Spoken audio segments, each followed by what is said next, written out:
things have been a little bit of a pain. So as I was saying in chat, I kind of have been gone for nearly 2 months because of work. And I'm still not recovered from it. Oh yeah! So, as some of y'all know, probably most of y'all, because I don't shut up about it, I have a degree in psychology, and I was intent on making it work.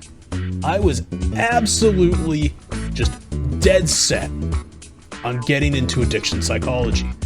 I wanted to do something with it. Also, let me find some music, because, I'll just be fucked to be absolutely in dead silence. But, my god, this job. So let's start out with onboarding. I have talked about it a little bit.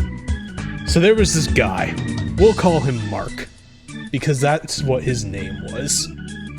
First off, before we get into any of it, fuck Mark. Mark's a dick. Fuck that guy. Reason why? He's the HR guy. We're supposed to be in there, he's supposed to be the guy that's, getting us onboarded and everything. He doesn't know what we're signing. He doesn't understand the things that we're signing. So I asked him after the second of 5 arbitration agreements they want us to sign at this place. Drug rehab center, by the way, if I didn't mention it. They want us signing 5 different arbitration agreements. Now, I'm pretty okay at reading legalese. I can get through a lot of contracts and understand what I'm signing. Yeah, no, let's... Fuck Mark, but not in the fun way. Mark doesn't deserve that kind of fun. Fuck that guy with, I don't know, the broadside of a sword, Not even the side that actually gets the job done, but just the side that if you get hit with it, you're just like, ow, what the fuck? Fuck that guy. He tells me, no, I don't understand what these mean, so we'll need to get you in with the head of HR to understand this. And I go, okay, awesome. When can I talk to this guy? Sorry, head of HR is not in this week. Okay, when are they in? Also, I just realized I peeked into the red there. I am so sorry for anyone wearing headphones. Did not mean to get that loud. I am not used to speaking right now. So we're gonna have some volume control problems. Anywho, back to the story. He tells me they're gonna be in Monday. I go, okay, so is there anything I can do for onboarding right now? He goes, no, you can't do anything more. Go home. Okay, fine, I guess I'll leave. I tell him, okay, so can I hear back from you anytime soon so I can, get back to doing this as soon as possible when the head of HR's in? Okay, good. I'm glad I didn't, blow anyone's eardrums out. I would feel so bad if I did that. And he says, yeah, you know what?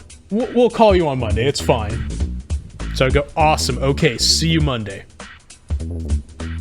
I get home. I'm chilling for the weekend, I'm not paying much mind to it. About nearly the end of Monday, nobody's called me back. So I call. I finally get a hold of the head of HR, this guy named John. Now, a little description of John. John's a bitch. Real bitch-ass motherfucker. That's all you need to know about John. Head of HR, bitch-ass motherfucker. So, I call up. John answers. John says, Wiley, what are you doing calling us?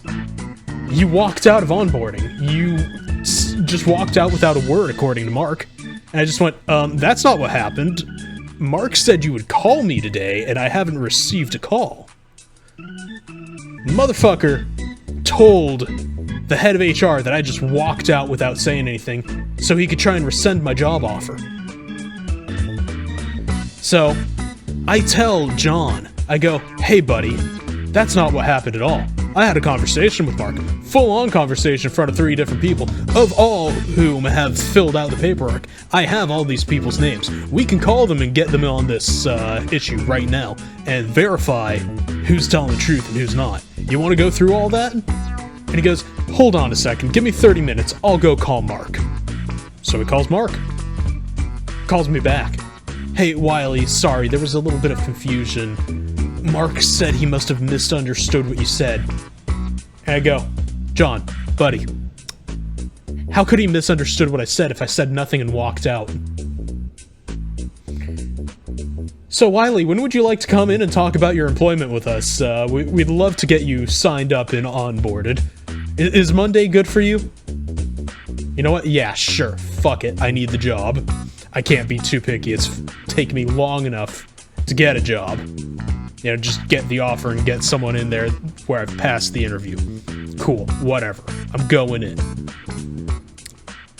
So I get in there on Monday, I go through all the paperwork, I do all this stuff. They then tell me I need to get a TB test. Because, you know, it's healthcare. You need to have all your shots and everything. Which is fine. That's not a problem. But as soon as I get the shot done that day, right, you're supposed to have a, like, 48-hour wait period to be able to get your results before you can go into work. It's not been 5 hours, and they call me, and they're like, hey, Wiley, we need you to come into work today. I'm sorry, what? I haven't even got my TB test back. I don't have clearance. Yeah, we're gonna have you working at this house and shadowing people today? Yeah, no, fuck you. I'm not doing that. So I tell this person, hey, unless you can get HR or one of our supervisors to sign off on this, I'm not coming in. Fuck you. This is someone who's above me, but they're not quite supervisor level. So they're like, okay, Wiley, fine. We're gonna put this off. We're gonna shelve it until we can get some stuff, right? So they decide the next day. They get HR to send me a thing telling me that it's okay, that it's all cool. So I go in that night. This is a night shift, by the way. This is from like 12 o'clock to 8 in the morning. We have multiple facilities that we take care of, apparently. They send me to a place in the backwoods area of my city, which, by the way, I live in LA. There's very few places that count as backwoods. This place had no fucking paved roads. It looked like goddamn Camp Crystal Lake. I park out front of the facility. I look outside and I'm just like, I am gonna get fucking stabbed tonight. I just know it. I'm gonna end up stabbed, mutilated in that ditch in the middle of the street. Not a ditch on the side of the street like a normal street. No, this thing, washed out, no paved road, 5-foot ditch, straight in the middle of where you're driving.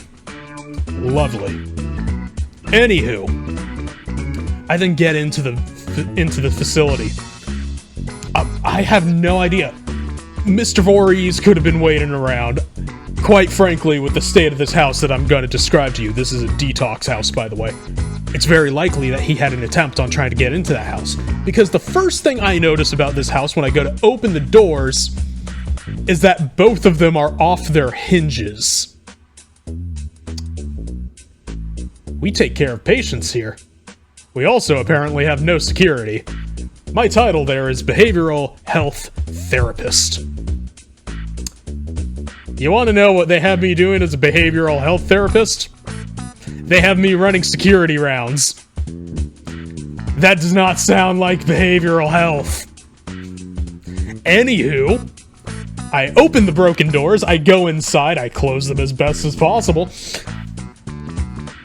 I go into the office. Nobody is there to meet me at the front, by the way. There is no one to talk to. They just have no security, they have no checks, nothing. People can just come and go as they want. Is this sounding like a place that's running based on medical fraud? Because it sounds like medical fraud to me. This place is shit, by the way. This is why I didn't even last a day there. I decided after 6 hours, I've had enough. We are going to get why I only lasted 6 hours. Because in addition to setting off all the alarms that make it sound like medical fraud that's going on in this place, which I want no fucking association with, there's a lot worse that goes on.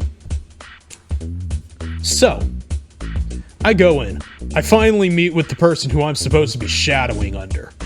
This guy starts walking me around through the house, you know, like giving me the rundown. We're doing rounds. I smell the smell of natural gas. because apparently they allow the patients to handle the stove. You know, the patients who are going through detox and not exactly sound of mind, handling something that can explode. But it turns out it wasn't the stove. It was much worse than the stove having gas leaking. It was the fucking ovens. So I tell the guy, and you know what this genius, this absolute motherfucking unit of a man that I am shadowing under, decides to do? To test if there is in fact gas coming out of the oven? He doesn't stick his nose in it and smell it like a normal person. He walks over to the switch to light it and turns on the fucking oven. So for those of you who have never used a gas oven before, that shit explodes. That shit is combustible. You are not supposed to be doing that shit. I see him reaching for the thing. There is a kitchen island in this kitchen. I am hiding behind it in the hopes that if something happens, I'm at least safe. You know, I am there, I am in my little foxhole. This is me. I am in safety. Nothing is gonna hurt me. Hopefully. Unless the rest of the house explodes, because who knows how long that gas has been on. Lovely situation, right? Absolutely great job. I felt so safe within this first 15 minutes of no security, no working doors. The doors are actually off the hinges, and there is a possible gas explosion that we have just started. Yeah. Great job so far, right? Don't worry. It gets worse. It gets so much worse. So, while being taken through on the rounds, this is Los Angeles. Gang members are a thing. We know this. I asked when I was applying if this was a voluntary rehab. Because there are two different types of rehabs. There are rehabs that take people on court order, and there are voluntary rehabs. They told me this place was voluntary. This place was not voluntary. This place was court order rehab. And you know how I find out? They tell me while we're walking through, like, oh, by the way, you also have to do security as part of your job, and don't worry too much, we don't usually have any problems, but yeah, we had a guy who was affiliated a couple months back actually die in detox, and his homie came in yesterday and tried to charge the house. Gangbanger with a gun trying to charge a house that has no locks. Motherfuckers. And if this doesn't get bad enough, there are only 2 staff members and me in training at this house at the time. There are about, I want to say 22 patients in this house, which by the way is extremely crowded. There is no way you should be having 22 patients in a, like, single house facility. This place is genuinely a house that's in a residential area and should not be zoned for business. It's really fucked. And they have 2 houses on the property, essentially. And they have one person who's running the house in the back, and they have the guy I'm training with in the main house. So they decide, oh, by the way, Wiley, we've just done these 1 rounds with you. You've been trained. Congratulations. You can now start working the medical computer system. Which you're supposed to know the names of the patients and the faces of the patients. I don't. They're having me do all the work. They're having me file the reports. They're having me run the rounds by myself. Yeah, they decided that after 15 minutes I was trained and I could take over the job from both people who were at that facility, putting me in charge of over 22 people on my first day. And this counts for also distributing medication.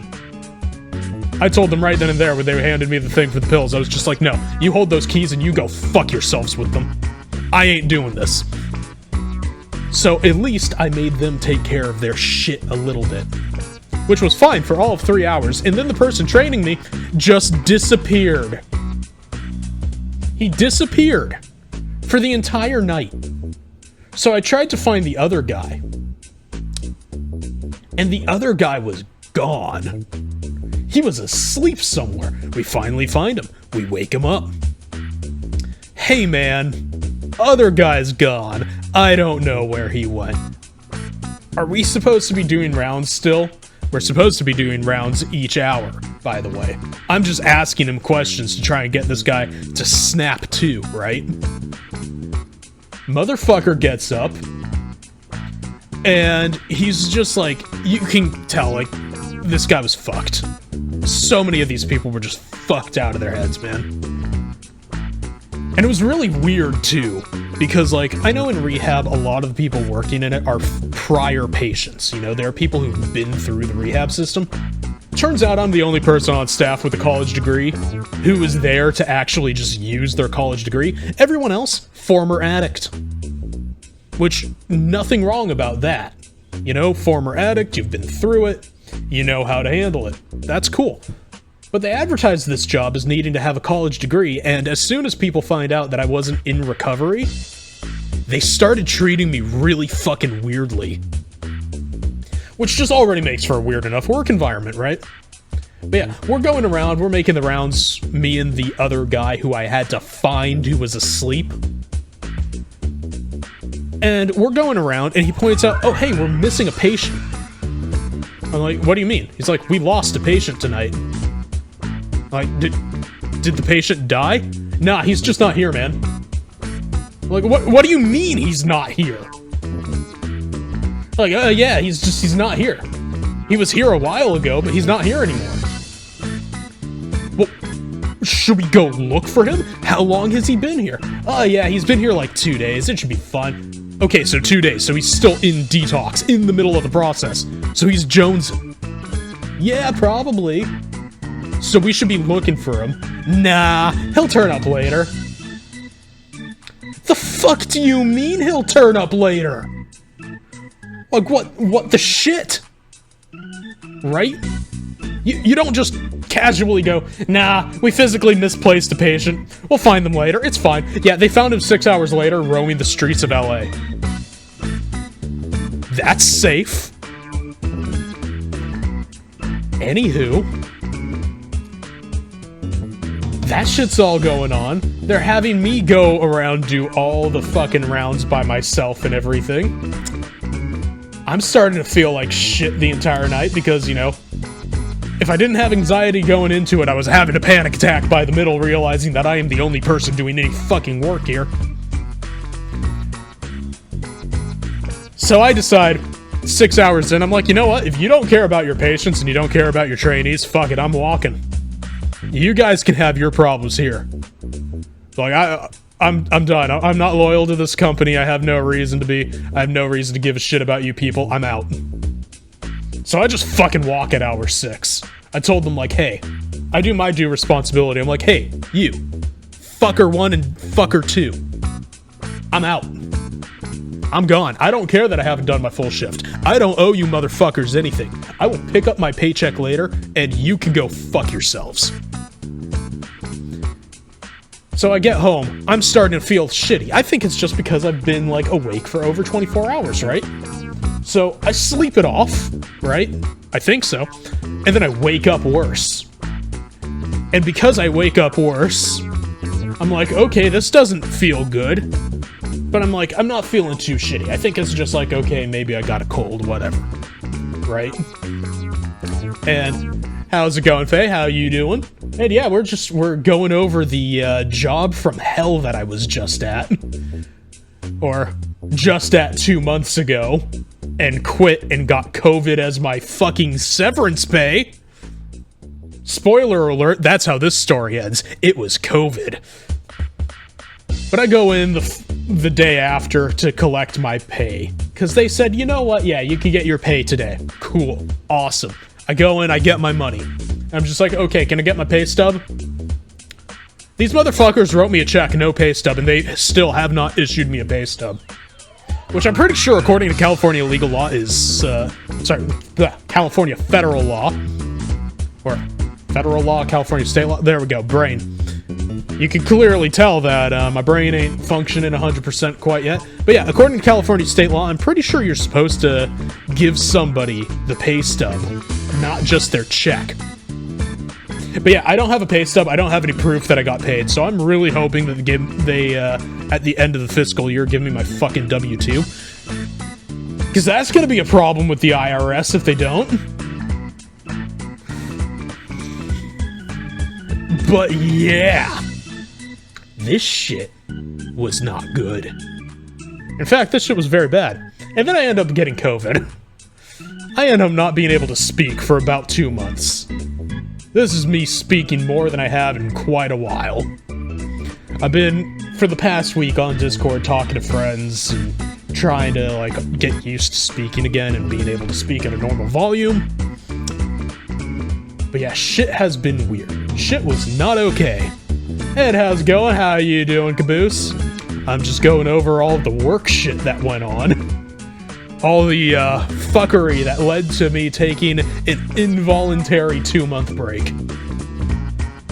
Or is it 2 months? It said 2 months on my page. I don't know if it actually was 2 months. But yeah, there was a lot that went on. So I actually hit a very weird point with my career. I don't want to do psychology anymore. I actually stopped. I have taken up doing programming. I've been doing an at-home, like, learning program for computer programming for for full stack development since, like, about a week and a half ago. So I'm learning quite a bit about programming, and I'm enjoying it. And hopefully I can start working in it about next month, because I am just fucking tearing through this program. So it's been a lot. I have since getting healthy, because, like, while I was recovering from COVID, I would only have about, like, I would only sleep. That was just about all I did. And since then, I've only been sleeping about 2.5 hours each night because of how much I've been working, just to be able to try and get my new career on track. I did get really kind of bummed out, though, because while I was sick, Dawntrail dropped. And I finally caught up to it. I've done all the MSQ, and without getting into spoilers, I would say it did everything I was hoping it would be. It was a better version of ARR, in my opinion, but the writer, what's their first name? I don't remember. I think their last name's Hiroi. They have a theater background, and you can very clearly tell it's theater writing, which, in the parts where it hits high, for me, it hit very high, but in the parts that it hit low, it was very obviously low and dragging, because theater writing is a very specific form of writing, and it's not very well served by overly long runtimes. But that's not what I wanted to say about Dawntrail. I did the special edition of Dawntrail so I could get early access and get the Pictomancer weapon, right? But because I was sick, I couldn't play early access. Fucking rip. Bummer, right? But hey, at least I can use the weapon for Pictomancer, because it's something that should be cool, right? So I get that weapon, I look at it as soon as I start up the game and get Pictomancer. That weapon is such fucking shit. It looks god-awful. So I'm not gonna use it. So practically everything I got the Digital Deluxe Edition for, completely useless to me. I didn't get to use the early access days because I was too sick to enjoy the game. And the weapon is too ugly for me to use. So I got nothing out of it. I mean, I got the game, so, you know, I was still gonna get the game anyways, and I'm okay with that. I got the earring from the pre-order, which is nice because, my god, leveling with that is just absolutely a treat. I liked the expansion, though, overall. And we'll get to it eventually on stream. But I do have to say, they need to have, you know, the person who is the lead right for Shadowbringers, I think they need to let her handle stuff. Yeah, don't even get me started on that, Caboose. You do not want the fucking I play a bun boy, and they promised me that Vieira would have hats by now, and no fucking hats. Where's my hats, Yoshi-P? I want my fucking bard hat. God damn. Here I was trying not to get mad. You just done pushed the button. I want my fucking hats. They said we wouldn't, get bun boys until female Vieira had hats. They gave us bun boys. They told us, and that's the same thing goes for the Hrothgar, right? Female Vieira and male Hrothgar they were gonna be the last races until they got the fucking hats. And then, no, here you go. Everybody's calling for bun boys. Fuck you and your hats. Have the bun boys. Okay, bun boys, different skeleton. They should be able to wear the hats. Nope, they hit the switch so we can't wear hats because female Vieira can't wear hats. Fuck you, bun boys. Thanks. So they say, you're not gonna get female Hrothgar till they can get hats. We have female Hrothgar now and still no hats! I'm fucking mad! Where's my hats, Yoshi-P? I feel like I should be pulling a Big Lebowski, like, fucking dunking Yoshi-P in the toilet. Like, where's the hats, Yoshida? Where's the hats? Like, goddamn. I want hats for my goddamn Vieira already. Oh yeah! Anywho. Now that I've definitely shot myself in the foot and I will never, if ever I get large enough to be invited to a media tour, I've definitely been kicked off of that already. Yes, Wiley's the one that said they wanted to go all Big Lebowski on Yoshi-P. Yeah, no invite. If anyone can't tell that that situation is a fucking joke, they got problems. Anywho. I really do want my fucking hats, though. Yes, if you play, any kind of Vieira Hrothgar, you don't get hats in Final Fantasy. And I am mad about that project. I'm very mad about it. Also, how's it going, Cell? How you doing?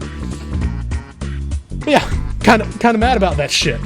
I want my hats, because the Bard armor this time around looks really good, and they have a really good hat, and 80% of the coolness in the Bard comes from the Bard hat. We ain't got hats. And I'm a little mad about that. Anyways, we're kind of all caught up on anything. In fact, I've been talking so long that the hot tea that I got myself just to make sure that my throat wouldn't quit on me, is now lukewarm. I didn't realize I was gonna be yapping for so long. Holy fuck. I am so sorry, I hope I wasn't boring anyone with all of that. But yeah, now that we've gone through the hell that I had to go through just to get back here, and the slight annoyance of the fact that Yoshi-P still hasn't got the hats put in, let's get to Power Wash Simulator.